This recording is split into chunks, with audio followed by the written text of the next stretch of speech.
ఆకాశం ఎందుకో పచ్చబడ్డది, ఆ నడుమ బొట్టేమో ఎర్రబడ్డది.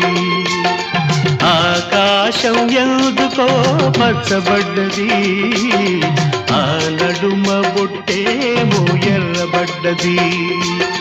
వీచే గాలుల తాకిడి, సాగే గువ్వల అలజడి, రమ్మని పిలిచే పైబడి.